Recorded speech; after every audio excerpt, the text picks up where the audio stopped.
This interview is sponsored by the James J. Blanchard Living Library on behalf of the Michigan Political History Society.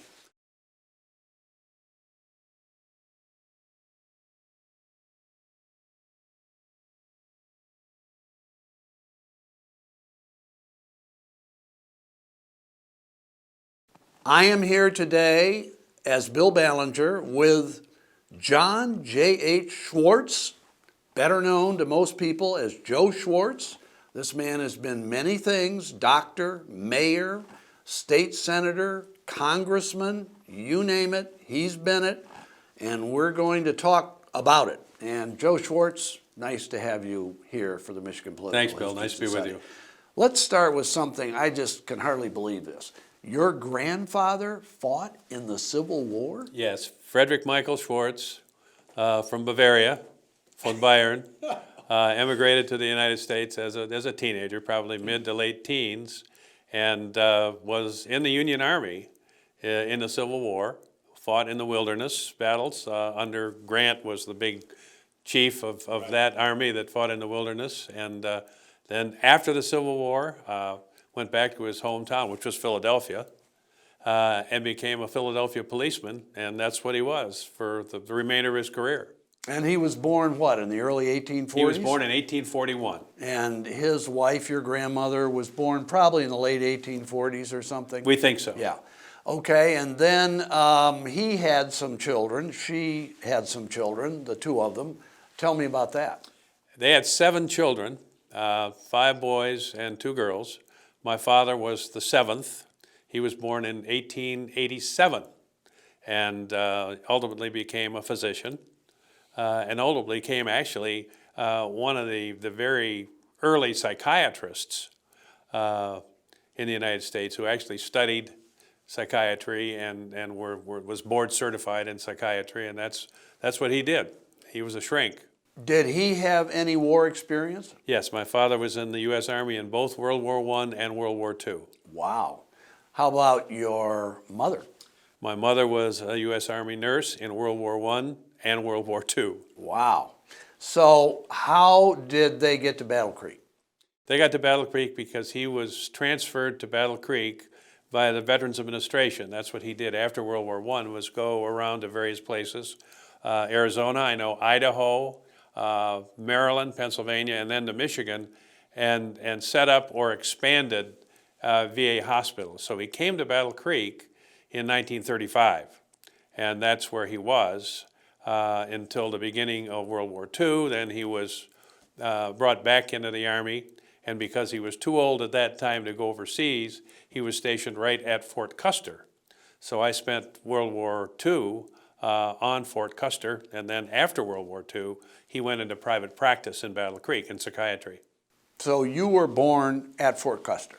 I was born in Chicago. Short okay. story. All right. My mother was a 3rd cesarean section in a 42-year-old woman in 1937, and her OBGYN doctor in Battle Creek shipped her off to Chicago, and I was born at the Pasavant Hospital, which is now Pasavant Pavilion, part of the Northwestern Medical Center in Chicago.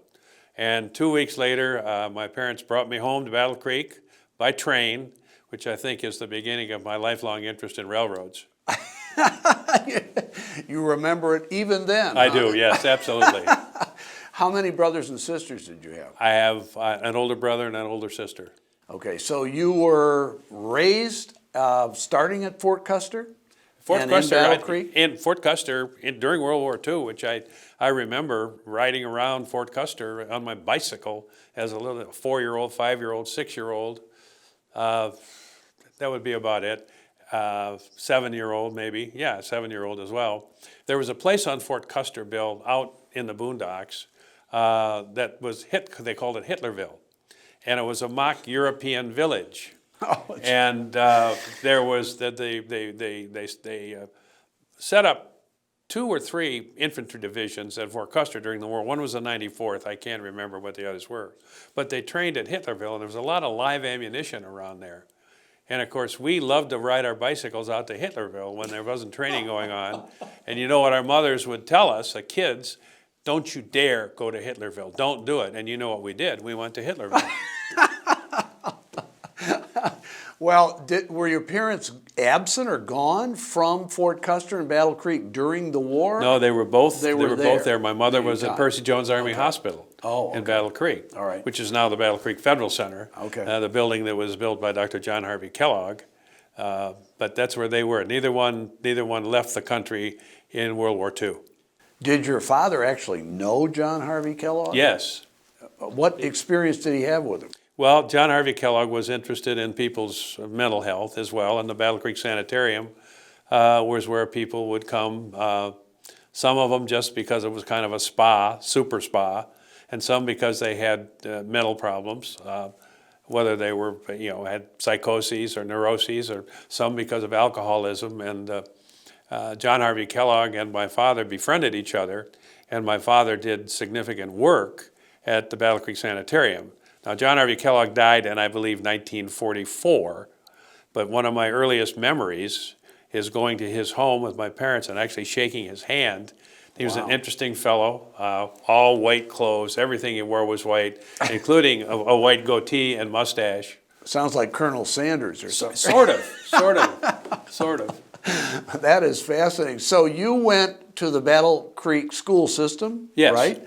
And you graduated from Battle Creek Central? Battle Creek Central. Okay, like mid-50s? 1955, yes, Okay. precisely. And then you went to the University of Michigan? Yes. What happened at the University of Michigan? Were you a jock? I went out for the football team, Bill, and played on the football team, freshman team, and then I was on the varsity my sophomore year. What position? Center.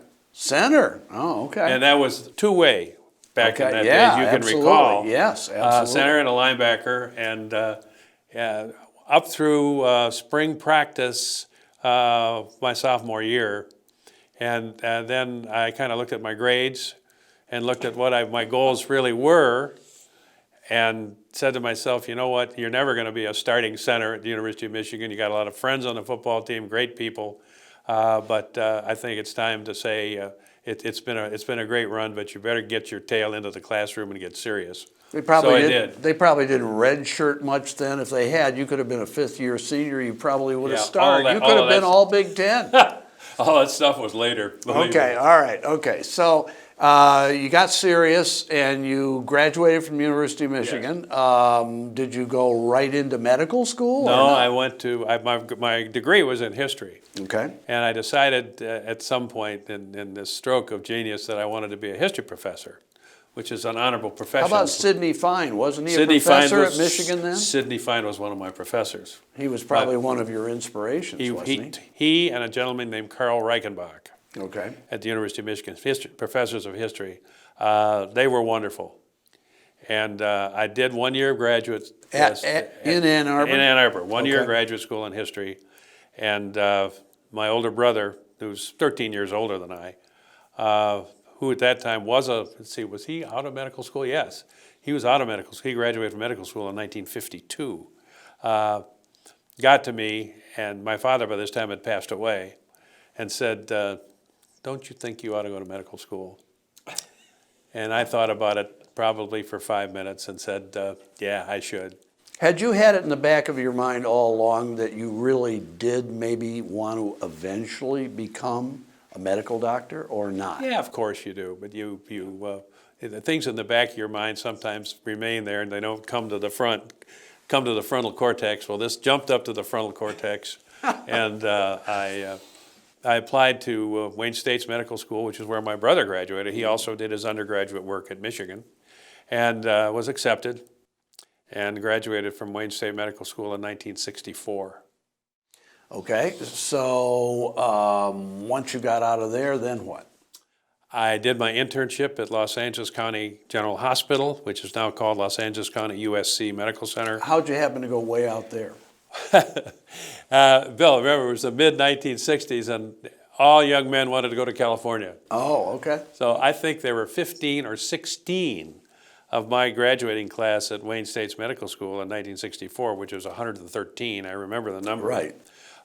Who went to the Los Angeles area, Huh. to Southern California, to do their internship, and I was one of them. Okay. What'd you think of the experience? It was the best medical experience that I've ever had, because it prepared me for things to come. In what way? Well, there was lots of trauma. There were lots of people who were really sick. There were lots of opportunities for an intern to be hands-on in the operating room, in the emergency room. The instruction was exceptionally good because the physicians who were at that hospital knew how to do things, knew how to take care of people who were really sick or who were badly injured. So it was a great, great year. How long were you there? Just 1 year? 1 year. Okay, now what was your career path in your own mind at that time? Would you expect to go on after 1 year and do something else? Or Well, I what? would expect to go on to a residency in time, but just sitting around the interns' quarters during that year, there was a group of us who were pretty close friends. Actually, all of us from the Big Ten, and one of my best friends was a fellow named John Hill from Iowa, Cedar Falls, Iowa, to be exact. And he and I decided that we wanted to join the Navy. And then when we went in the Navy, asked to be seconded to the Marine Corps, because as you know, the Marine Corps has no medical corps. All Marine doctors are Navy doctors, and be sent to Vietnam, because the war in Vietnam was heating up at that time. So we did that. We went down, we enlisted. We talked to a very gnarly-faced chief petty officer in the officer enlistment office in Los Angeles and said, we'd like to be Navy doctors and we'd like to go to Vietnam with the Marines. And he looked at us and said, doctors, I don't think there's going to be any difficulty whatsoever in granting your wish. So off we went. You might have been the first people to ever volunteer such an assignment. I don't think so. I think there were more than us, but we were the two that day. Okay, so then what? I went to Vietnam and was a battalion surgeon for the 2nd Battalion, 1st Marine Regiment. Station? We were south of Da Nang, and then we were north of Da Nang, between Da Nang and the demilitarized zone. And that was for a year. Every once in a while, we'd get on a Navy transport and go down, and because we were the ready amphibious group too, and do a landing someplace, and then jump out and go back. But we were basically around Da Nang. And the guy from Cedar Falls was with you? He was with another Marine battalion, but he was doing essentially the same thing. Okay. All right. So then what? After a year, then what? After a year, I got orders, which I could not understand. I had to take them to my commanding officer, a Marine colonel, and I said, what does this mean? Well, what it meant was I had orders to be assistant naval attaché at the U.S. Embassy in Jakarta, Indonesia. I would go back to the United States for, it wasn't very long, 6 weeks, and go to attaché school in D.C. Washington, D.C., yeah. And then off to Jakarta. And so I was off to Jakarta in 1966. But you don't know how or why you got this kind of an assignment. You don't know where it came from. No clue, other than the fact that in the Navy and in the Army and in the Air Force, one medical officer was assigned as an assistant attaché, not as the attaché, but as assistant attaché. That apparently was tradition. And the Air Force... But they could have picked somebody else. Yeah, they could have. You. They picked me. There had to be a reason. I'll be damned. I don't know why. I have no idea. But the Air Force guy was always in Moscow. The Army guy was either in Manila, the Philippines, or Delhi. And the Navy guy was always in Jakarta. So I was in Jakarta. So what happened when you got to Jakarta? A lot of things happened when I got to Jakarta. Tell us a few stories. Well, I can tell you a few stories because there was a revolution going on there. And there had been the attempt by the Soviet Union to essentially suborn Indonesia. And because the biggest thing is the seaways that come around Indonesia and then head up toward China and Japan, and they wanted to control those. And so there was a really, really good consortium of Americans, Brits, French, Germans, Australians, especially Australians, who were doing everything in the intelligence field to prevent this from happening. An attempted coup failed, and at that time, Suharto kind of started to move in and take over for Sukarno. So these were very, very interesting times, and I loved working with the officers from the other militaries and the intelligence services from other militaries. And of course, there was a very big KGB presence in Indonesia. And they were, I had to laugh because they were just like the KGB was portrayed in the movies. Oh, doctor, you would like Russian vodka? We'll have 2 or 3 vodkas. No, thanks very much. I think I won't. And the Polish had an embassy there. And of course, they were hand in glove with the Soviets at that time. And the East Germans did as well. The great story is the Polish military attaché, whose name was Władysław Milgrowski, had these 2 absolutely gorgeous daughters, who he kept trying to push off on Westerners, especially Americans and Australians. And I had to go to my commanding officer one time and say, look, Colonel Kellogg, not a Battle Creek Kellogg, but his name was Wilbur Kellogg, said, Colonel Kellogg, look, Colonel Milgrowski keeps kind of throwing his daughters at me in a way that I find a little bit questionable. And I just wanted to let you know that. And Kellogg looked at me and he said, don't worry about it. He said he does that to everybody. I said, all right, well, I feel better about it now. But it was great fun. I think the fun story, the most interesting story was I was in my office. We had a little dispensary in the embassy in there one morning, and the ambassador's office called.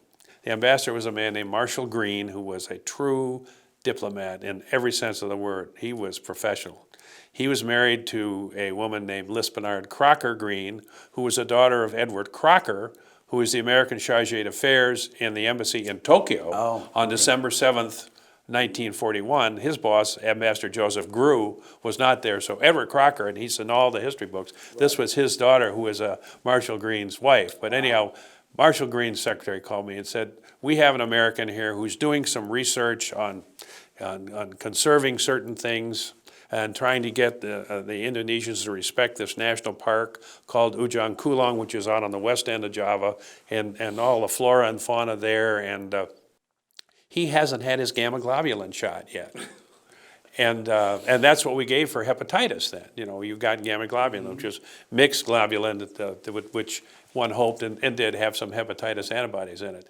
He said, would you come up and give this gentleman, unnamed, some gamma globulin? And I said, well, Mr. Ambassador, of course, I'll be right up. That was a big shot, Bill. That was about 8 cc's you pushed in. Wow.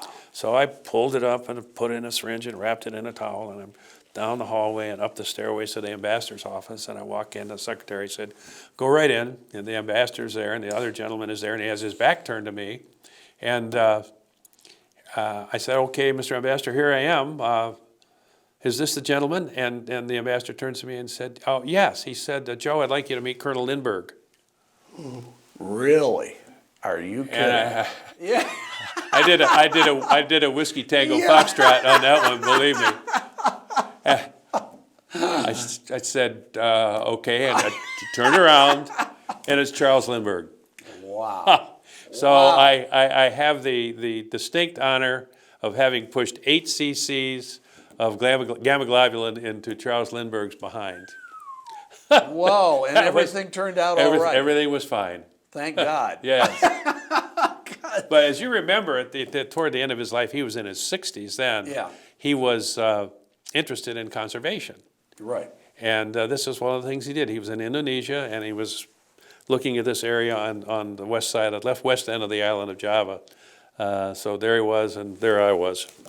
Wow, that is an incredible But story. that was a great tour of duty. Yeah. Had the opportunity to work with wonderful, wonderful people. What about Suharto and Sukarno? Did you actually have any personal meetings or experience with either of them? I did.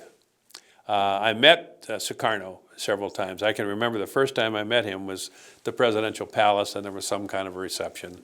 And I was in uniform, and which we didn't do a lot of, but I did then.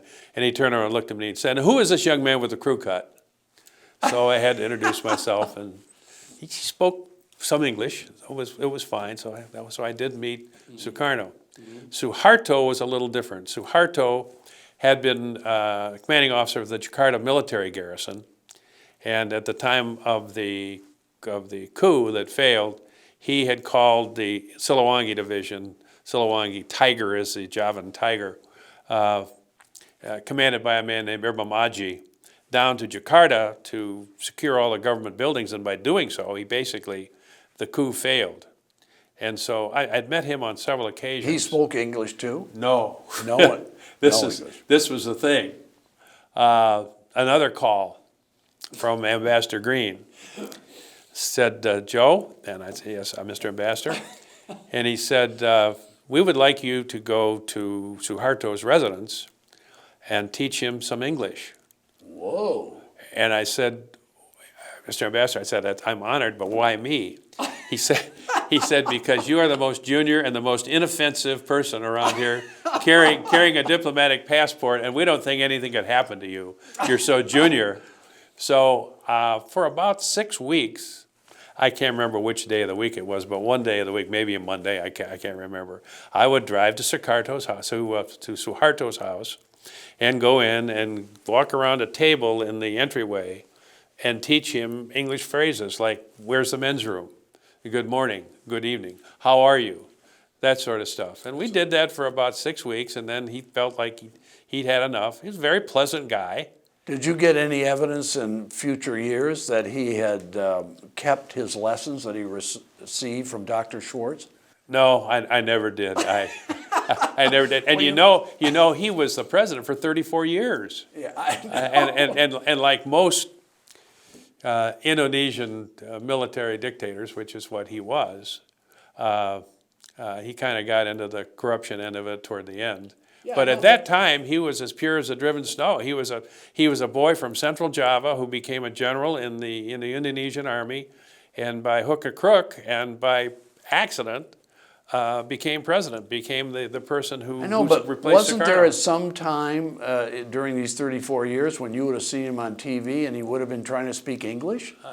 Did you ever see it? I cannot remember ever seeing that. What you mean? You think he never did, or you think you just missed it? I missed it. You could have taken credit. Well, I could have probably, but All right, so how long did this last in Jakarta? Then what? about a year and a half. Okay, then what? Then I was recruited by the Central Intelligence Agency. This comes out of nowhere? Well, we worked with the CIA. We were DIA. Right. The attaché office is Right. DIA. So I worked with the CIA folks in Yeah, but somebody else Jakarta. had to make the decision to say, we want you to join the company. Yeah, the chief it of wasn't like you went out and No, applied for it. the chief of station did. Okay. Said, what are you going to do when you leave the Navy? And then I said, well, I'm going to do a residency someplace. He said, wouldn't you like to come work with us for a while? Because you're single. You know, you've had experience now. You've been in Southeast Asia now for more And than you're 2 years. inoffensive. That's right. I'm inoffensive. And I thought I was invisible, invincible, and bulletproof, of course, and found out later those are the 3 final stages of drunkenness. Anyhow, I was recruited by the agency, went back to the States, again for just a few weeks. I then went to Laos. Way up in northern Laos at a place called Ban Hui Sai, just on the Mekong River. Now are we into like 1968, 69? Actually, we're in 68. Okay, Wait a minute. Yes, we're in 68. okay. Was there, and I'm going to say 4 months. Basically, there was a crew there of agency people, and we had medical equipment. And we could do things, but what we were doing, we were helping the tribal people for the most part, who were loyal to the government in Vientiane, and not the path at Lao. And the one thing that happened there was down the Mekong River one day comes a very nice tribesman who turned out to be Yao, What does Yao mean? I don't know what it means. It's the name of the tribe. Oh, okay. All right. I have no idea what the word itself means in all right. Lao. Okay. He came down, and through 2 interpreters, Yao to Lao and Lao to English, it said that his wife was in labor and the baby wasn't coming. How long does it take to get down here? Well, it turned out it took him about 2 hours. And going straight north, he was darn near in Burma. And I should say Myanmar, but then it was Burma. And I said again, back through the 2 interpreters, I said, you have to bring her down here because it doesn't sound like things are going to happen, and that's bad.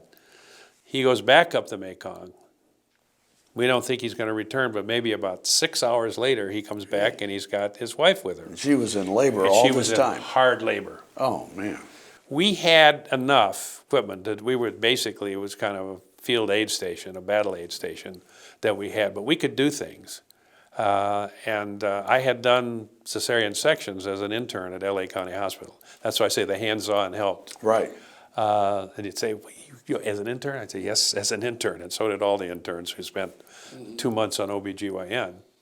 And we gave her drop ether and as an anesthetic. And I did a cesarean section on this woman. I mean, it wasn't a nice little incision. No, I did, pubis to umbilicus. Right. And got a good baby. As a little boy, we got a good baby, got her sewed up. We kept her with us for about maybe 2.5, 3 weeks till she healed up. Had she had other children? Yes. Okay. And that child was with her. Really? With them. No kidding. Everybody came. We told the husband that if she's going to need food, you're going to have to go out and get her food. So he disappeared for a couple of days. We're saying, God, where's he gone? He comes back and he's got a lot of food for her, mostly rice and everything. And he said, essentially through the two interpreters, he said, I have something for you. And I said, what? And he pulls out this bottle, and Bill, as God is my witness, it's a bottle of Dubonnet. Really? And I said, what? Well, he bought it over in Thailand. He went over across to Well, that's Thailand pretty and good. he got it there. He knew what you probably Yeah, liked. that's right. You probably did like it, Yeah. right? So I did. So after a couple of weeks, she was okay, and off she went with the babe in arms, back down the hill to the Mekong and up into the mists of the Mekong, and never again to be heard from. Well, no, but seriously, that was, I would think, a major PR breakthrough for what the U.S. was trying to accomplish in that area with these people, right? I don't think we didn't use it for PR. Well, no, but I mean, They thought we were good guys. yeah, well, you were supposed to be encouraging friendly Yeah. relations between the government and the U.S. That was your job. That's what we're trying to do. And this had to be a big plus. I mean, word gets around. Yeah, the CO, we flew in from Thailand. Yeah. Black, so-called, Yeah. unmarked Air America aircraft Right. to a runway that was cut out of the side of the hill, and you landed going uphill and took off going downhill. But the senior officer there was an American, 6'4" blonde, blue-eyed fellow from Indiana named Bob Thomas. And then we had to kind of laugh because we were supposed to not be there. We called him Captain Indigenous. And anyhow, that was an interesting tour of duty. And then a guy walked up the hill one day who was a CIA guy who'd been there for many years, named Tony Pochepka. They called him Tony Po, and said, they want you in Bangkok. And I said, okay. So I actually went down to where that little airport was and got on a C-47 that belonged to the Lao Air Force and back down to Vientiane, and then flew Thai Airways down to Bangkok, went to see the chief of station in Bangkok. He said, you're going back to Indonesia. And I said, okay, and then they had to work through some identity things, some identification things, and who I'm going to be when I go there, et cetera, and then probably a week, 10 days later, I took off and went back down to Jakarta. I got off the airplane, and the first person I met was Ann Louise Ennis from Kalispell, Montana, who became my wife. Wow. Later on. Just by happenstance, she happened to be the first person. She was there with the embassy doctor who was, as I said before, worked for the CIA as well. And so she came out with him to meet me, and that's when I met her. So was she CIA too then? Yes. Well, it's kind of like Paul and Julia Child. Yeah, something like that, yeah. Yeah, she was. And she's a graduate of the University of Montana. And she went to work in Madison, Wisconsin after she graduated and was bored and interviewed the CIA, and they hired her. I'll be darned. That's amazing. So, anyhow, I spent in this particular operation another probably 6 weeks in Indonesia, and that was completed. And then I went back to Vietnam for a year with the agency. And then How about Ann? Ann's tour in Indonesia was up about the same time my tour in Vietnam was up, and I accepted the residency position at Harvard in otolaryngology. Now, She went back to CIA headquarters, and then in January in D.C. Yeah, in 1971. Yeah. Actually, Langley, Virginia. We got married in January 1971, and lived in Boston for 4 years. Well, now, after you'd performed the C-section up in Laos, how come you didn't go into OB-GYN? Is that I wasn't- really what that was- convinced you to that go was- into otolaryngology? I was, I kind of wanted to do otolaryngology. There were a lot of things in it that I was interested in, and the fact that we had done so much OB/GYN and so much general surgery as interns at Los Angeles County General served me well. So, how long was the stint getting your degree up at Harvard? 4 years. 4 years. Yeah. Okay, and you and Ann were married. Yep. At that point, and you had children. One daughter. One daughter, and she was born while you were there. She was born in Boston, that's right. Okay, and then what happened after that? And then I did what I had intended to do really all along, and that is I took a teaching position at the Harvard Medical School for a year, and then I did what I had intended to do all along, which is go back home. Okay. And it was all right with Ann, and Brennan at that time was, I think, just a year old. And we went back to Battle Creek, and I set up my private practice there. In otolaryngology. In otolaryngology. Okay. So you started out there. This would have been in the early 70s. Yes. Now, I'm gonna- 74. 74. Okay, I'm going to skip ahead a little bit, maybe just a couple of years. I think at some point you decided to get into politics. I did. In 76. 76. I mean, what happened? What inspired I'd always this? wanted to run for Congress. Okay. Yeah, there was no deep underlying meaning to it. I'd always wanted to run for Congress. No politicians in the family up until that time? In the family. Way back. Yeah. Yeah, my Uncle Fred Your Uncle Fred. was my father's oldest brother, the Yeah. eldest brother, Yeah. was a judge in Philadelphia. Okay. That's it. Was he elected or appointed? He was elected. He had also been a Philadelphia city councilman Oh, okay. back in the day, way back in the day, and had been an unsuccessful candidate for mayor of Philadelphia way okay. back in the day. Well, at least you had the little political gene in there Well, that's somewhere. right. Someplace there was Something. someplace there was a left screwed up out, gene. and Yeah, in 76, you. So what? Didn't the incumbent congressman was like a Republican? yeah, Gary Brown, Gary Brown. fine guy. And he was from like Kalamazoo, He was from Schoolcraft, Yeah. south of Kalamazoo. And so you decided to run as a Republican. Yes, Challenge him in a primary. Yes. That's tough to do. yes, it was.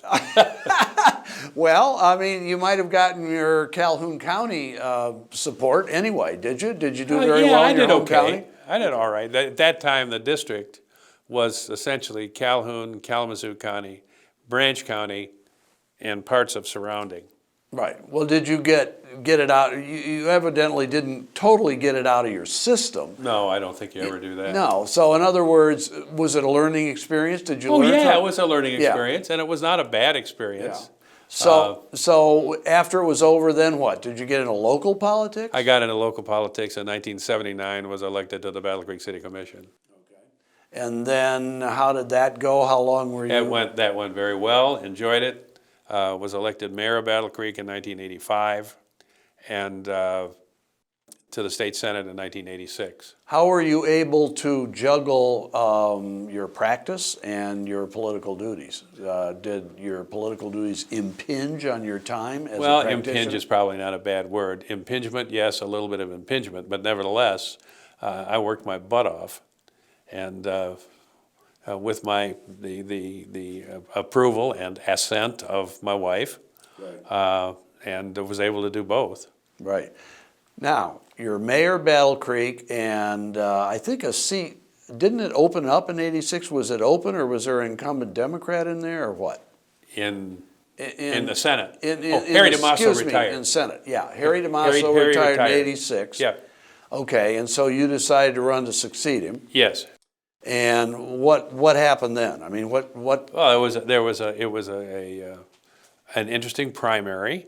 The district was which I like won. Calhoun The and district was Eaton? Calhoun and Eaton, and a small part of Ingham. Okay. Holt, in fact, was in Oh, okay. was in the district, All but right. that was Calhoun and Eaton The was dominant. what the district and was. Calhoun was by far the biggest. Well, unit it's, government. yeah, Calhoun is Yeah. about 150,000, 152,000. Eaton at that point was probably about 90. 90, yeah. So anyhow, yeah, and then this little part of Ingham up here. Yeah. So you ran in the primary. I did. What? Do you have an opponent then? Yes, it was. Ernie Nash. There was an opponent, and the opponent was in fact Ernie Nash. He was State Representative Ernie He was an Nash. incumbent state rep. From Okay. Bellevue, yes. But he was from Eaton County, which Yeah. was a smaller county. So you won that, Yep. and it was pretty much a Republican district. So you won. Yeah, pretty in the heavily general election. Republican. Although it was a terrible Republican year, '86. You may remember. Yeah. You know, Jim Blanchard, Yeah. the sponsor of Yeah. our little talk here, Yeah. won a resounding reelection. Who victory. became a good friend, by the way. So you come into the state senate, a freshman. What was your reaction to what you found in the state capitol? Because this is the first time, really, wasn't it, that you had any experience in state government? Yes. What was your reaction? What did you think? Well, first, my experience in local government served me well. And that's one of the things that I have preached since then to people who want to run for the legislature.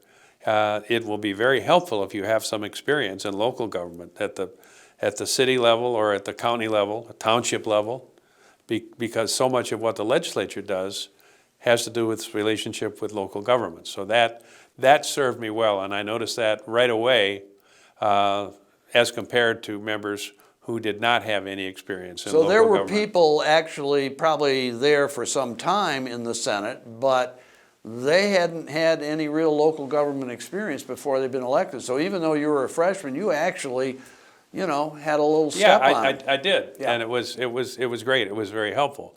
But I love the state senate. I mean, it was the glorious preterm limit years where there were mentors in the Senate of both parties who would be helpful to you, whether you were a member of their party or a member of the opposite party. Who were the ones that you remembered most? At the John very Engler, beginning? John Engler was majority there. leader. Yeah, Harry Gast. yeah, Dan DeGrow. right. On the Republican side, on the D side, Art Miller was an excellent help. John Francis Kelly. Right. And others in that first term, and we you know the old can't we all just get along? We all did just get along. It was fine, and when there was a problem, I think we solved it most of the time pretty constructively. So I enjoyed that first term in the Senate, and felt it was quite a good learning experience, and I had no compunction whatsoever in approaching John Engler or Harry Gast or Dan DeGrow or Art Miller or Lana Pollock or John Kelly or someone saying, okay, here's a problem. I don't quite understand this. Fill me in. So it worked. The place worked. And it was a fairly closely divided Senate, even though the Republicans had 2018. control. It was 2018. Yeah, it was 2018. Democrats controlled the House, Yep.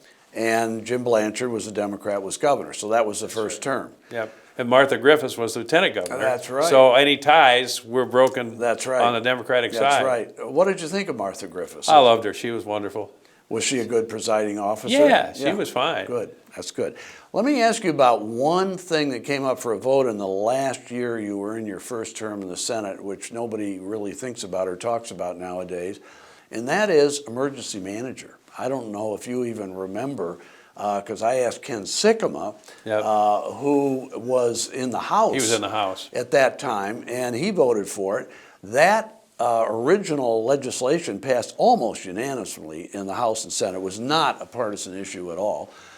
It was sponsored by, I think, John Engler and Dick Posthumus in the Senate. Probably. And Jim Blanchard signed it, okay? And everybody was fairly happy with it until, you got into the 2000s. Of and late, this is way yes. back, 10, 15 years later, and then it started to be applied to more and more cities.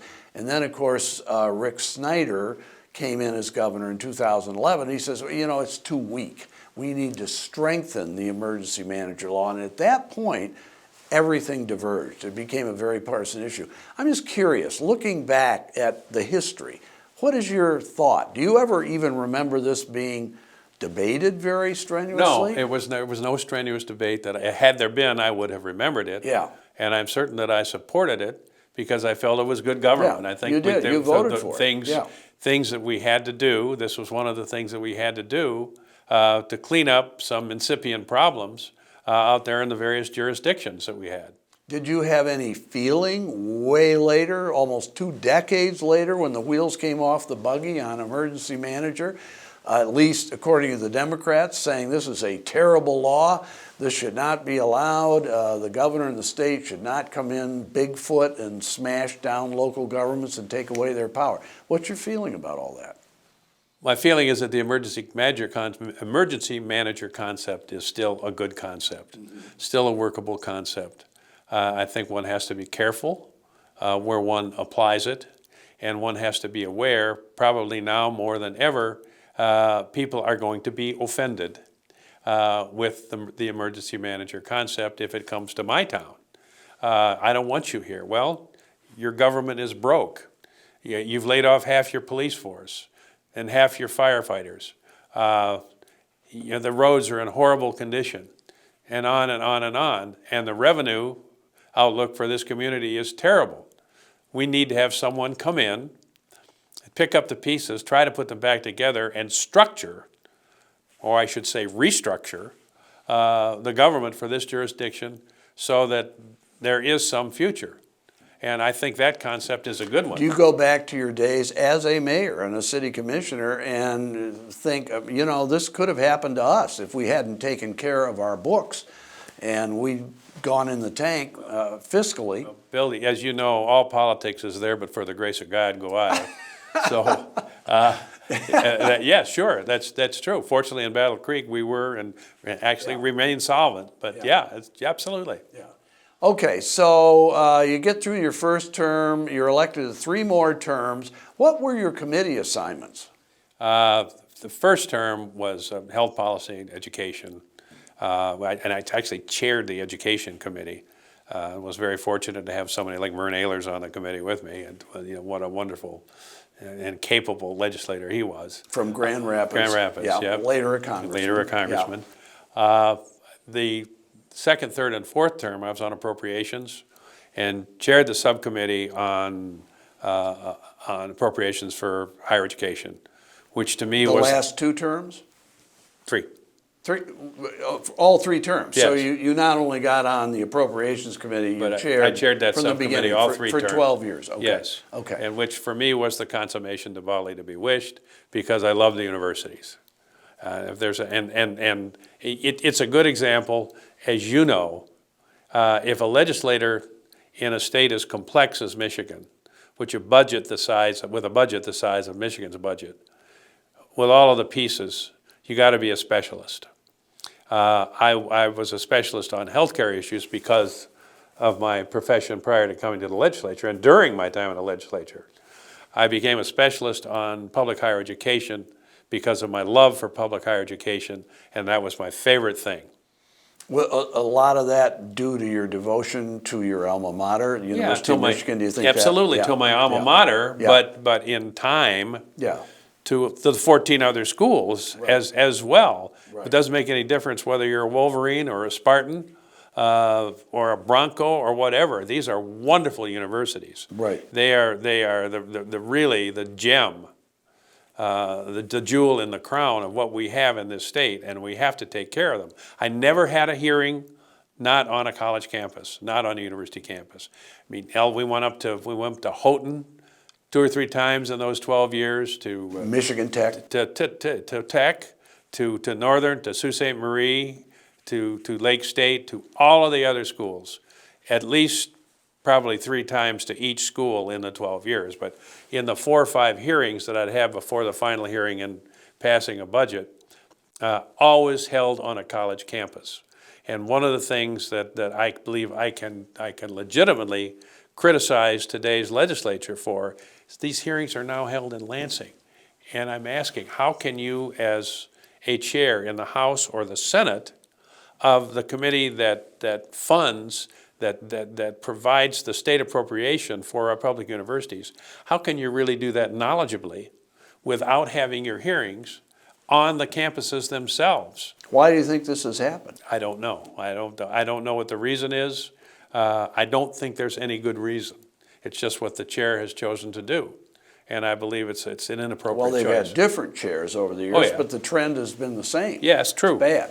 True. Well, one thing that must have been a little disappointing to you is that despite your success as a chairman, and I think you were highly regarded as chairman of that subcommittee on higher education, the state's share of funding for higher education continued to go down as a percentage of the budget compared to 50 years ago. Well, as compared to 50 years Yeah, ago, yes.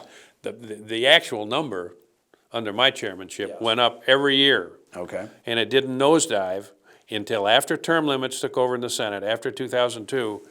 And That's then when it started to and go then down? it tanked. But every year that I was chair, the actual dollars, The dollars went went up, up. even though maybe as a percentage of the state budget, it wasn't going up. oh, But that's it- true, as But a at percentage. least it was the going dollars, up. The dollar, But the dollars after term always went limits up. in 2002, Yep. that's when it really went in Yeah, the tank. that's And true. why do you think that is? I think, unfortunately, that there was a lesser appreciation of what a fabulous asset those public universities are. And the point I used to make to my fellow members of the Senate and the House as well, especially to my subcommittee and to the members of the Appropriations Committee, look, if the state appropriation goes down, tuition goes up. That relationship exists. Right. Goes down further, tuition goes up further. And that's where we are now. That's where we are now. The state appropriation has gone down to the point where tuition it can be defined in some schools as utterly unaffordable. And that's why, one of the reasons, there are many, one of the reasons we have this intolerable student debt. Did you get the kind of support from the House in terms of keeping higher education funding levels fairly high while you were chairman of the Senate committee? Yes. But the same thing happened in the House once term limits kicked in. Yes, the House and the Senate. I found that committee, my committee my subcommittee in the Senate and the subcommittee in the House, we worked together beautifully. And for most of those years, Who were some of the people you remember oh in the gosh, House? in the House that were working on it. Paul Hilligans was wonderful to work with. Right, Speaker. Yeah, Curtis Hertel was wonderful to work with. Mm-hmm. Democratic Speaker in Democratic 97, Speaker. 98. These were people who were great to work with. And of course, the House, they had more and more turnover on these committee chairmanships. So, didn't have anybody But consistently there. the people worked together well, and the importance of these universities was recognized. And as you know, okay, you can say, well, it didn't hurt the University of Michigan. Well, the University of Michigan sits out here with the way it's funded. It has the largest endowment of any public university in the United States, with the exception of the University of Texas system. Yeah, The University of Texas system. right. The whole system. And their endowment right now is about $8 billion. And you go down, the next highest endowment is MSU, which is still, I think, a tad under $2 billion. And then you go down to other schools, a little smaller state universities. They don't have big endowments. They don't live on their endowments. They need their state appropriation. And their state appropriation is a much larger percentage of their budget. And if their appropriation goes down, and if you look 2002 till the present time, how they've Right. gone down and what the tuitions have done, I think it's unforgivable.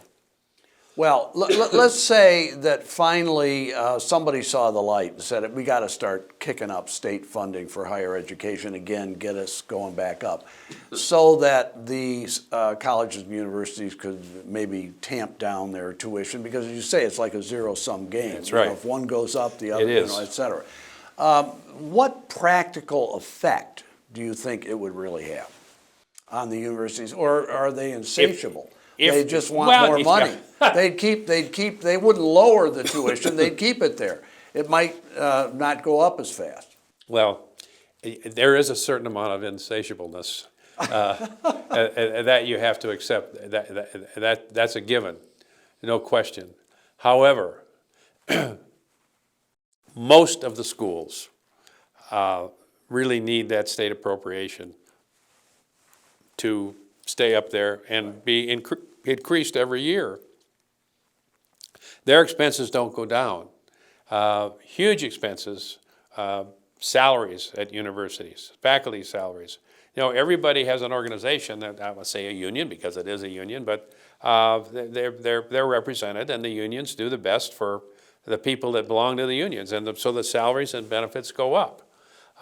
So the state has got to keep up with this. You could say, well, to hell with the universities. We're sick and tired of them spending this money. This is ridiculous. We're going to spend it on something else. Well, that's really not fair to the young men and women in this state who are going to school at these universities. It's a fact of life, ladies and gentlemen of the legislature. Suck it up and do the right thing. Okay, Senator, you're a politician in Michigan now. You're in the state Senate. Do you ever, or did you ever, back in the late 90s, let's say, think about those days back in Southeast Asia? The people you knew there, did you keep in touch with them? Or all the time, of course.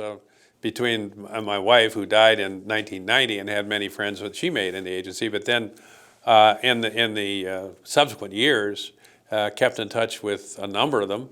The other assistant naval attaché in Indonesia, a fellow named Don Black, Navy Lieutenant Commander, Ohio State grad, but we're best of friends. There were 2 or 3 or 4 women in Vietnam who were agency people, some of the most dedicated professionals I've ever met in my life. And 2 of them, actually one owns a home down on Lake Michigan, down south of St. Joseph. They come up every summer. I drive down and we swap tales back and forth. And what wonderful people they were. Both of them 30-year veterans of the agency. And I think back about them and what wonderful professionals they were and what great examples they were to me, who was new at the trade. And I'm very fortunate that I'm able to talk to them and see them at least once a year. They're retired and living in Arizona, but they come up to Michigan in the summer. And also, when you were a young bachelor in the embassy, it must have been paradise there, wasn't it? It's a fact of life that I wasn't aware of prior to this, but in a large international capital like Jakarta, in Indonesia, the 4th most populous country in the world, there are many embassies, and there are many absolutely wonderful single women in these embassies, and we had more fun than you can imagine. There's a revolution going on outdoors, but I mean, we all got to know each other well, whether Australians, Brits, French, Germans, Italians, lots of Dutch in Indonesia, because for 300 years, of course, it was the Dutch East Indies. Yeah, I highly recommend to a bachelor, if you get assigned to an embassy, take the assignment. I think you'll like it. So the ratio of men to women was pretty good too. In that particular coterie of people, yeah, embassy folks, yes. Okay, so you're in the Senate, it's the late 90s, you're coming up to 2000, you got a presidential election coming up, Bill Clinton's second term is ending, you've got George W. Bush running, you've got John McCain running, you've got several other people running. Tell us what happened in 2000 in that presidential year. You're in the middle of your 4th and final term in the Senate because you're going to be term limited 2 years later in 2002. Anything in particular happened this year that sticks out to you? Yeah, I chaired the McCain campaign in Michigan, which, by the way, we won. Right. And I did something I very rarely did, but I took the opposite side from Governor Engler, and he understood that. I mean, I think he likes people who are honestly independent politically, and that was not a problem with him. He worked as hard as he possibly could for George W. Bush. I worked as hard as I possibly could for John McCain. Well, did you know John McCain? I had met John McCain on 1 or 2 occasions, and I think without breaking into classified information. One of the assignments, one of the groups that I was assigned to in my CIA tour in Vietnam was to ferret out, if we possibly could, where American POWs were held. And in McCain's case, we knew where he was, but there were a whole bunch of others we were trying to find out. And when McCain first came to Michigan, he and I had a conversation about that. And very shortly thereafter, I said, you know, John, Senator, I'm gonna support you. I just feel like I have to do it. We're Vietnam veterans, and I have the utmost respect for you. And not only your legislative record, but your record as a naval officer. So did you talk to Governor Engler about doing that Yes. beforehand, or what? Yes, I did. I said I'm going to Did come John up. McCain have anybody on his side in Michigan before you stepped forward? I'm sure he had some people on his side, but they weren't real public. So I went public, and when I went public, I think other people felt it was okay. They could go public about it. And, you know, Engler was working as hard as he could for George W. Bush, and working as hard as he could then against McCain. And I can remember McCain saying, be sure you have, when you go out to go out in the morning, when you come to Lansing and everything, be sure you have somebody go out and start your car for you. Anyhow, that was great fun in that primary, traveling all over the state with McCain. And he knew that I had been in Vietnam because he'd heard me talk about it, some of the things we'd done, but he wanted to check my bona fides, that's good. So I talked about being in Laos, and he said, well, do you remember that saloon that everybody used to talk about in Vientiane where the dancers did this and that and the other thing? And I said, yeah, this was the name of the saloon. He said, that's good, thank you, you got it right. He knew that you were genuine at that point. Yeah, you were the real deal. That's right, I established my bona Yeah, fides. absolutely. Well, that's the way it's done. So Absolutely. in any event, it was great fun. Yeah. And we won the primary, and then I was able to, along with Governor Engler along with Governor Engler, to be the co-chair of the Michigan delegation to the convention. Right. Spence Abraham was a co-chair too. They were actually tri-chairs. Right. And be able to name a lot of the delegates that were given to the candidate who won the primary. So that was a lot of fun. Enjoyed it. The convention was very well done. John McCain was, as ever, gracious in accepting the fact that he wasn't going to be the nominee, and very, very publicly supporting George W. Bush, which is typical John McCain, class person from top to bottom. Right. Now, you come to 2002, you saw it coming, you knew you were going to be term limited for the first time in history for the state senate. Anybody who had been elected, in 1992 was when the referendum passed. Yeah, 31 out of 38 were term limited. Right, exactly. So you knew it was coming. Now, what did you decide to do at that time? As I remember, there was still another campaign.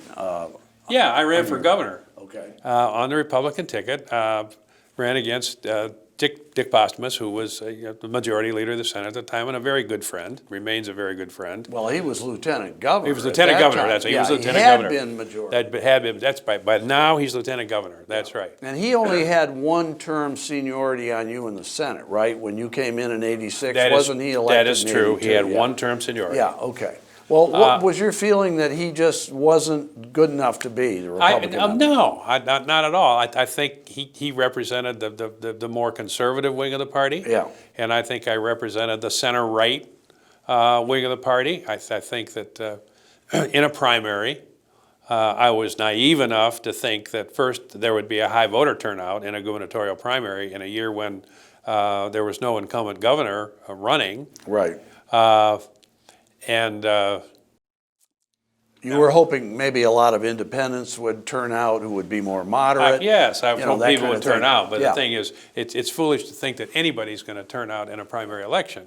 I mean, the very best we've ever done is somewhere around 22 or 23%. Right. And usually it's below 20%. Yeah. So, I was hoping against hope that would happen. It did not. Dick won the primary and was the candidate for governor against Jennifer Granholm. When you say he was farther to the right of you and you were kind of center right, How do you define yourself ideologically as center-right as a Republican serving in the Senate and running for governor in 2002? What, in your mind, or what do you think other people think, makes you, let's say, a little more moderate as a Republican than a lot of the rest of the Republican Party is today? First, I can work with the other guys because most, good, hard-working Democrats are center-left, and there's common ground there. But there are some issues. I'm pro-choice.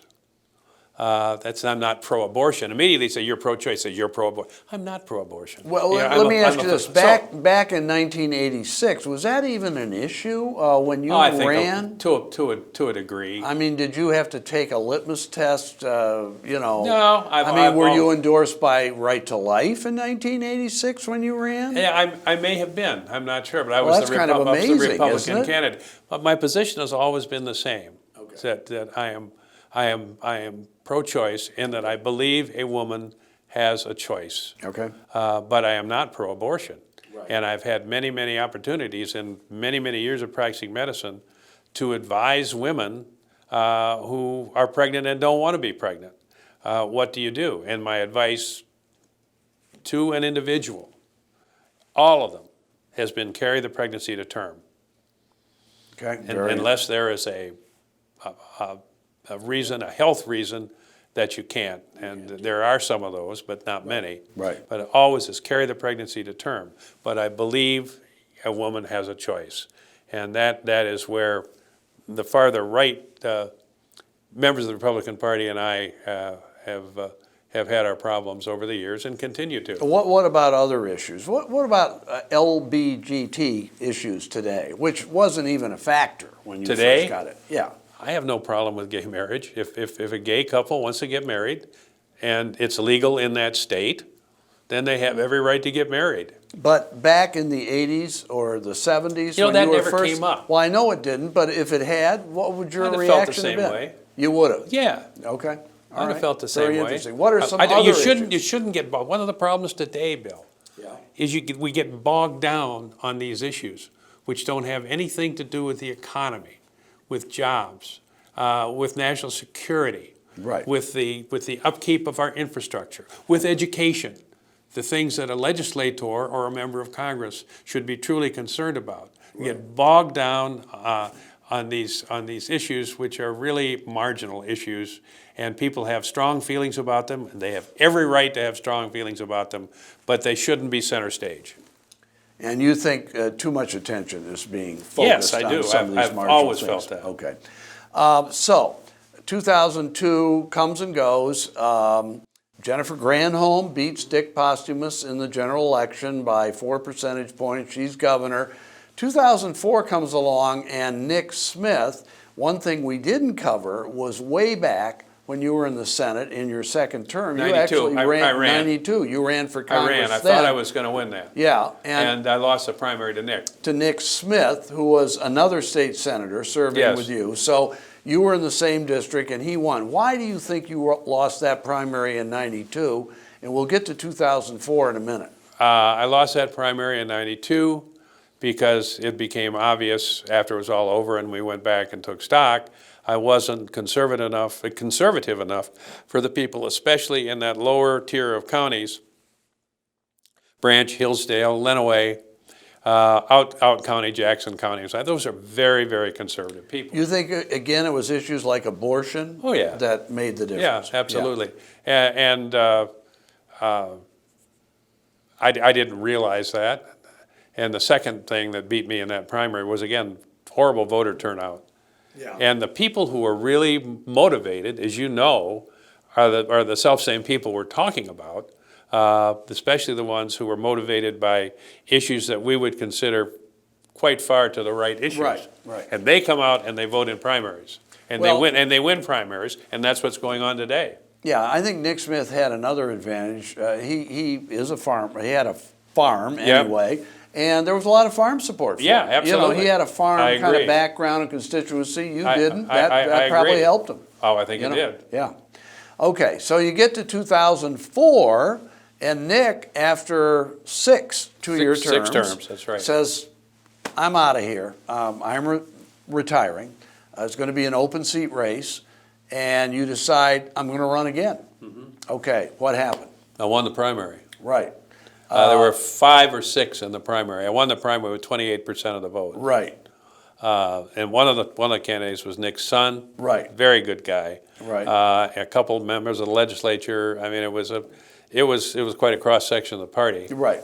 And then won the general. Right. Okay, so you get in and you're Yeah, against a weak candidate, by the way, in the general.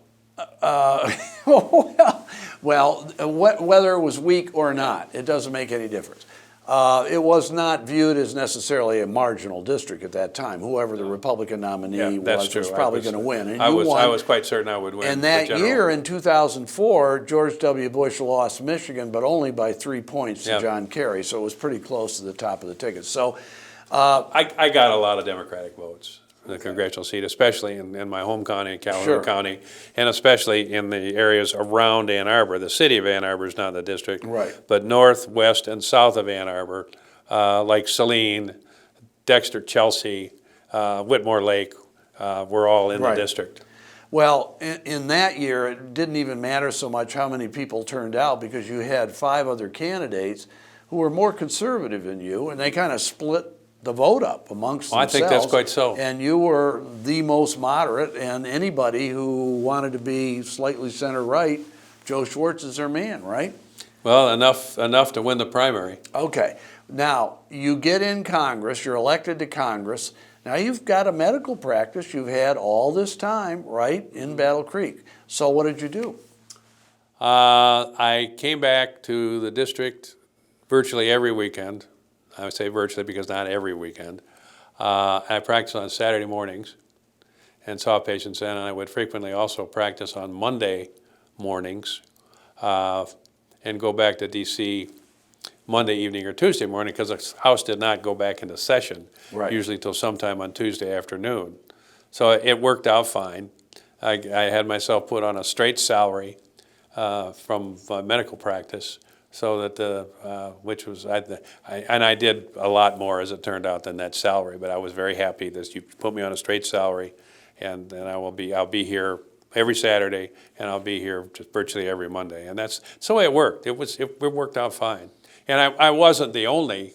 There are more physicians now in the U.S. House, but I think I was one of 6 or 7 in the House at that time, and several of them were doing the same thing I was doing. And it was all right. Well, one thing that was really good about getting elected when you were elected is you guys, the Republicans, were still in control of the House. It was the last session of a 12-year stretch. That's right. When the Republicans controlled the House before they lost control in 2006. Yeah.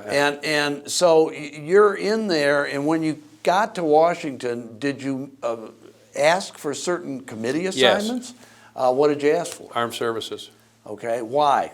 Because of my experience in Southeast Asia, my experience in the Navy, my experience in the intelligence community, and I also asked for agriculture, and got that as well. So you got both your committee assignments that you wanted. Well, I got another one. I got science and technology too. Okay. But I didn't ask for that; just gave me that one. Okay. But I got armed services, and I got ag. And enjoyed it, and somebody said, "Well, why the hell did you take ag?" And I said, "You look at it. I mean, this is a horrible simplisticism, but nevertheless, what is agriculture? And being on the agriculture committee, it's economics and science. Yes, that's what it is. Yeah. And all of the meetings, the committee had huge amounts of agricultural economics and science applicable to agriculture. So I loved it. You have a lot of farmland in that district, and you remember Nick Smith back in '92 and the farmers. The district and its makeup spoke for itself. Well, how did you like your committee assignments? Did you loved like them. All 3 of them? Yeah, loved them. Okay, and even science and technology, you liked that? Yeah, loved it. Okay. So what did you think overall of the U.S. House as an institution? All of a sudden, not 38 senators, 435 U.S. representatives. What was your reaction to the House? It's big. it was Maybe big. Too big? Yeah, I kind of compared, especially the Republican conference, to my high school senior class. My high school senior class was about 452, so about half that number, and I was trying to remember everybody's name. That was the first assignment. I'm going to learn all of your names, who you are, so I can say good morning, Representative Jones, good morning, Sure. Representative Smith, and I think I did a relatively good job of that. That is pretty And, tough assignment. 230 in your caucus, I yeah, think, about, in your conference. Yeah. About, and the other things, I just love the Armed Services Committee. John McCain took me under his arm, Oh, great. and when he went somewhere, I virtually always went with him. In other words, the Munich Security Conference. Okay. His office calls and said, "You're going to the Munich Security Conference with Senator McCain." I said, "Okay." And we're leaving such and such a day, go show up at Andrews at such and such a time. We're going by an Air Force plane. It turned out to be a vice presidential plane, Right. 757. And the group that went, I can't remember them all. Hillary Clinton was in the delegation. John McCain, John Thune. How big were these delegations? The congressional usually? delegation, we were about 10 members of the House and about 8 members of the Senate. And then the rest of the aircraft was filled up with press and other various and sundry pundits on the plane. And it was a great education. Did you have any impression of Hillary Clinton? Yeah, I had a very good impression of her. Hillary Clinton and I, on that first trip, we got off the plane in Munich, and immediately a U.S. Navy plane taxied up, and the congressional members, and not all of them, took off, and we went to Kiev, Ukraine. The Orange Revolution had taken place, and we went to see the government there, talked to them, and we had a conversation with them. And John Thune was in the group, and Senator from North Dakota. South Dakota. South Dakota, And excuse me. Mark Udall, the senator from Colorado, at that time a representative from Colorado, elected to the Senate, and unfortunately defeated. What a great guy he was and is. But we went there, and we talked to the representatives of the Ukraine government, and then we went across the street, and this is in the old part of Kiev, on one side of the Dnieper River, which is a beautiful, beautiful old city. Went to the home of the prime minister, who was, as you know, this absolutely gorgeous woman named Yulia Tymoshenko. It's just wonderful, brilliant woman, but just strikingly good looking.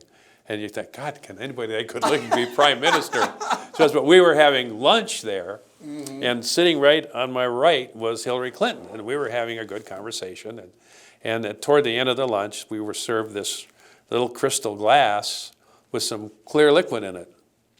And she looked at her glass, and I looked at mine, and we noticed some of the guys were doing this. And Hillary kind of tapped me like this, and she said, "Congressman," she said, "what do you think's in that glass?"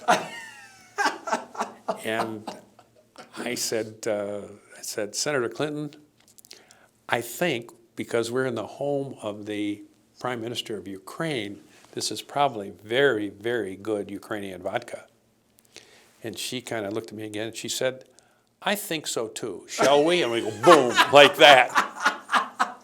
So she was a great traveling mate for this big group of people that went. Right. How many foreign trips did you take altogether? Foreign trips, Like Munich Security, 5 or 6. Munich Security Conference, both 2005 and 2006. Iraq with Senator McCain, Senator Graham, Senator Thune. I think that was 2006. Were these all in connection with armed services? Did Yes, you they take were it? all. You They were never, all. I had to go to the Yeah. chairman of the committee and ask for permission every time, and he always said yes. We went to just McCain and I went to a conference on climate change in London, which was very interesting. just the two of you. Just John and I, That's yeah. fascinating. What do you think about climate change? It's real. Okay. It's Do you real, think and the we ought to government listen. you think the government is doing the right things to deal with it? I don't know how you deal with it. Good I don't know how you deal with. How do you deal with climate change? Something that is inevitable. It's not nice We're not going to stop burning fossil fuels. Not nice to fool Mother Nature. No, it's not. But nevertheless, I think some steps are being taken. But it's a fact of life. Do everything you can to control it, but you're not going to control it. It's not going to go away. Climate change is a fact of life. Ask the people who live on the island of Kiribati in the South Pacific. Right, right. About to disappear. That's right. Well, if the rest of the world isn't completely cooperating, like particularly China, how much That's good? for sure. How much good does it do for us to, you know? That's a fair question. Yeah, That's my answer. It's a fair question. yeah, exactly. Okay, so you're in the House, you're one term, you're commuting back and forth. I mean, was the lifestyle something that you could cope with, tolerate, handling your practice on Saturday and Monday and going back and forth? Yeah, it was. I think I did it a little differently. When the gavel fell on Thursday afternoon, usually, don't get in anybody's way, because the rush to the airport was a stampede. Yeah. It's like we talk about some politicians. Don't ever get between them and a TV camera. Right, exactly. But this is don't ever get between any members of the House and the airport. On Thursday afternoon. Right. And I just said, the hell with this. This is ridiculous.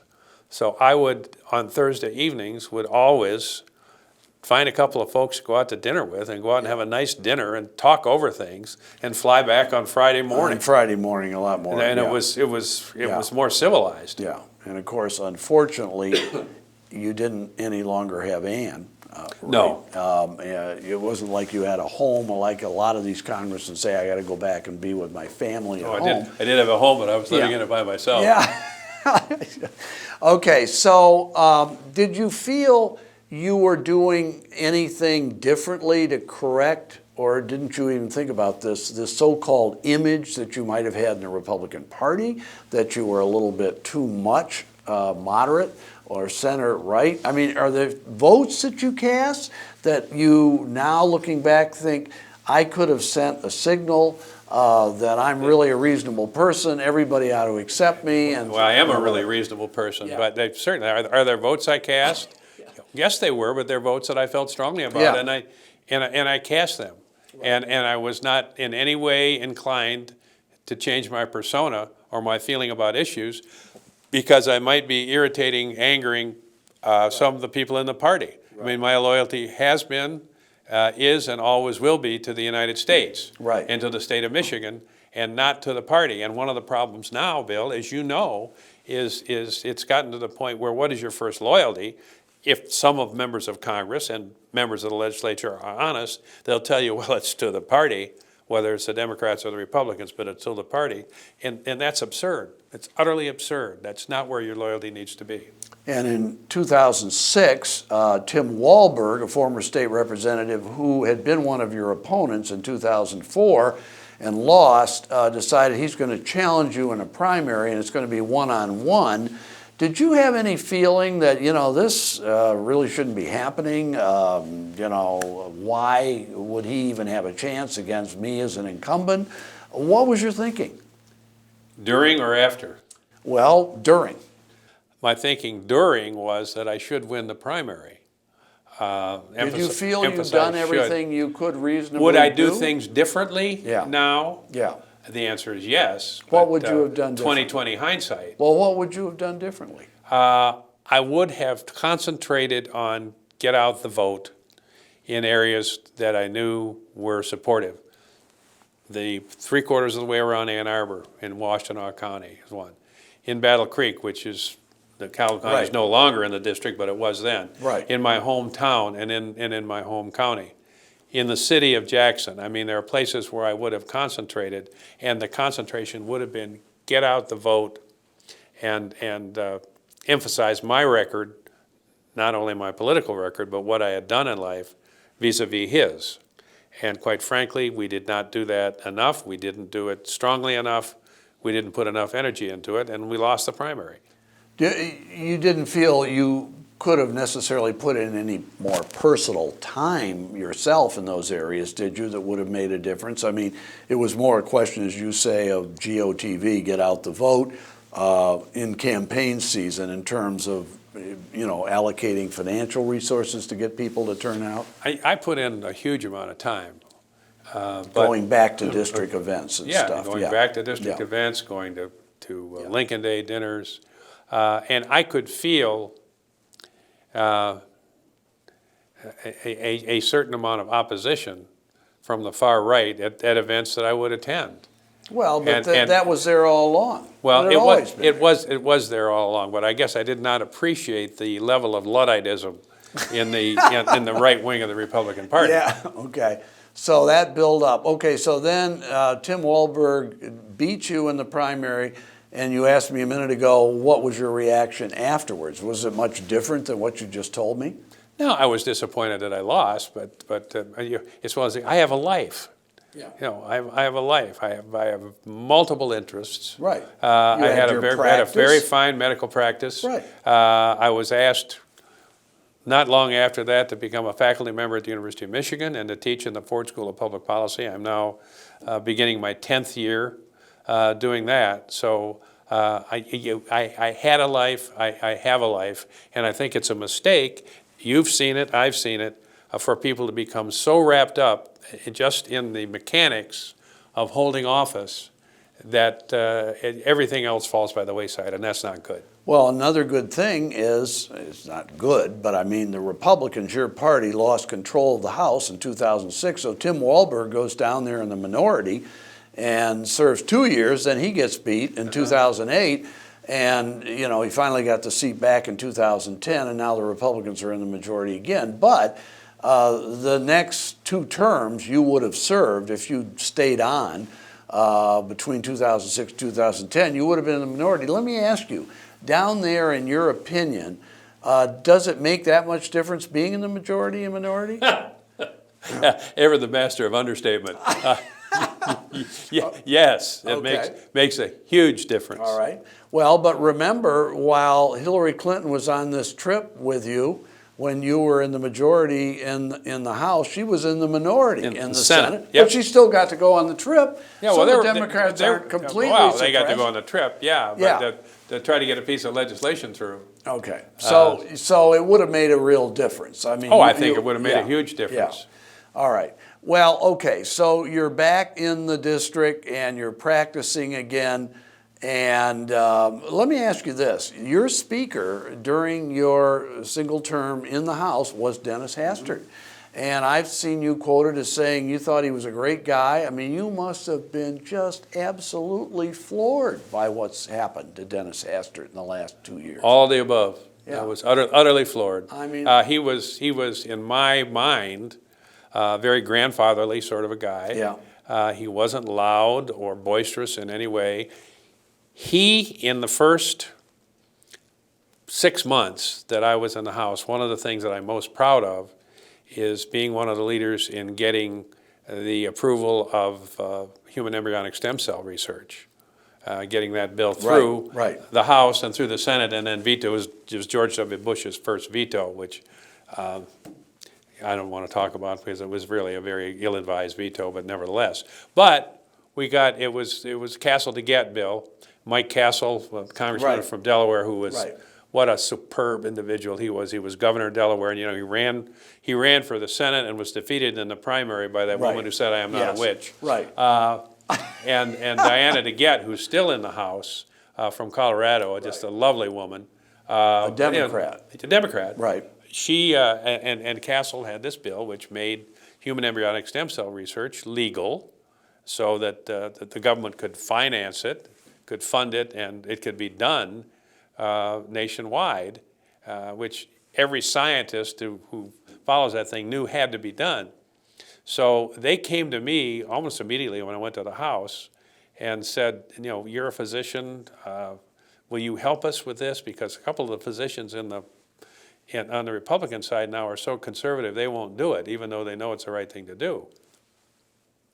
Castle and I went to Denny Hastert in his office, just off the chamber, that office, And he came out and talked to us, sat down at the table, listened to us, and I gave, and then he looked at me and said, "Okay, Dr. Schwartz, explain to the speaker why this should be." And I told him, this is research that has to be done if we want in the United States to continue to be on the cutting edge of biologic research, Right. of genetic research, Right. of the ability to find biologic treatments for certain diseases. Right. He sat there and listened very patiently and everything, and what we were asking for was a vote. He thought for about 20 seconds, kind of looked away and looked back and said, "You get your vote." And we brought it to the floor, got the vote, it passed. Wow. Sent it to the Senate, it passed. Bush vetoed it, and we did not have enough of a majority to override the veto. I'll be darned. Wow. And as you know, subsequently, Barack Obama did it by executive order. Right. But that was my really most closest exposure to Hastert Sure. while I was there, and I thought the world of him. And that would have been almost the zenith of your legislative accomplishments if only your Republican president had signed the bill.